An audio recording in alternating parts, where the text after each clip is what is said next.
अस्सलाम वालेकुम, मेरा नाम डॉक्टर ईमान है और मैं एज ENT स्पेशलिस्ट काम कर रही हूँ सलाम मेडिकल कॉम्प्लेक्स में।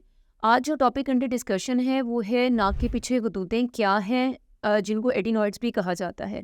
उसकी क्या वजूहात हैं और उनसे कैसे बचा जा सकता है और उसकी क्या ट्रीटमेंट है।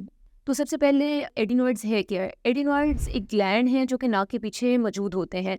Normally they are present in every person. नाक के पीछे गुदूदों की सबसे बड़ी जो वजूहात जो बच्चे हमारे पास प्रेजेंट करते हैं वो है बार बार एलर्जिक सिम्टम्स होना। ठीक है, कुछ बच्चे हैं जो कि बार बार खांसी गला ख़राब के साथ प्रेजेंट करते हैं, या सबसे जो मोस्ट कॉमन कॉज देखा गया है कि बच्चे मुंह खोलकर सो रहे हैं, उन खराटे ले रहे हैं रात में, कान का बंद हो जाना है या कान में दर्द महसूस करते हैं। तो इन सब जो प्रॉब्लम्स के साथ देखा गया है कि नाक के पीछे गुदूदें बढ़ना शुरू हो जाती हैं। ठीक है, उनको डायग्नोज करने के लिए सबसे जो कॉमन टेस्ट है वो है हम एक्सरे करवाते हैं नाक के पीछे गुदूदों के लिए। सिंपल ज़बान में उसको कहा जाता है कि नाक एक्सरे फॉर एडिनॉइड्स। ठीक है, जो नाक के पीछे गुदूदों के लिए एक्सरे है, या सॉफ्ट टिश्यू नेक लेटरल व्यू एक्सरे होता है जिसमें नाक के पीछे गुदूदों का हमें इजीली पता चल जाता है। ठीक है, सांस का रास्ता हमने देखना होता है कि गुदूदों की वजह से सांस का रास्ता तंग तो नहीं हो रहा। अगर तो सांस का रास्ता तंग हो रहा है, जैसे कि सांस लेने में दुश्वारी महसूस हो रही है, बच्चा कंप्लेंट कर रहा है कि रात में सोया नहीं जा रहा, ठीक है, बार बार उठ रहा है, तो उसमें हमने जो है बच्चे को सबसे पहले हमने एंटीबायोटिक्स देनी है। ठीक है, एंटीबायोटिक्स और नेजल स्प्रे ऐड करते हैं। ठीक है, नेजल स्प्रे से जो सांस का रास्ता जो तंग हो रहा होता है वो काफ़ी हद तक खुल जाता है। ठीक है,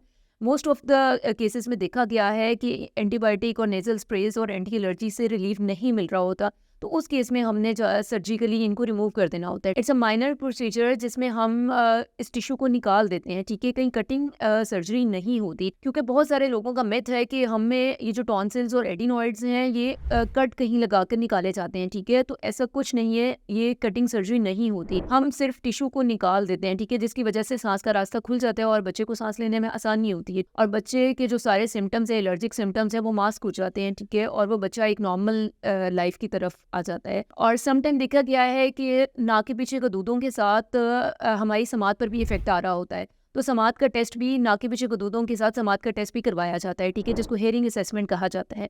उसमें हमने देखना होता है कि कुव्वत जो समात है हमारी कितनी इफेक्ट हो रही है, और अगर कुव्वत समात हमारी इफेक्ट हो रही हो तो हम उसमें नाक के पीछे गुदूदों के साथ कानों में डालने वाली फिरकियाँ डाली जाती हैं, जिसको हम ग्रोमेट्स या प्रेशर इक्वलाइजिंग ट्यूब कहते हैं, जो कि नाक के पीछे गुदूदें जब निकाल देते हैं तो साथ ही हम प्रेशर इक्वलाइजिंग ट्यूब को डाल देते हैं फॉर 1 ईयर या फॉर 1.5 ईयर के लिए। ठीक है, वो खुद ब खुद रिमूव हो जाती हैं। उससे ये होता है कि कानों का प्रेशर कंट्रोल रहता है और हमारी हेयरिंग इफेक्ट नहीं होती। तो ये बहुत मोस्ट कॉमन एडिनॉइड्स के साथ प्रॉब्लम देखा गया है, हेयरिंग इम्पेयर्ड का। तो ये दोनों चीज़ें हमने साथ लेकर चलनी होती हैं कि दोनों चीज़ों को हमने प्रॉपरली डायग्नोज करना होता है और प्रॉपरली इसको मैनेज करना होता है। अगर आपको नाक के पीछे गुदूदों से रिलेटेड या हेयरिंग इफेक्ट हो रही है तो उससे रिलेटेड कोई भी इन्फो चाहिए तो you can contact me at the Salam medical complex on the daily basis.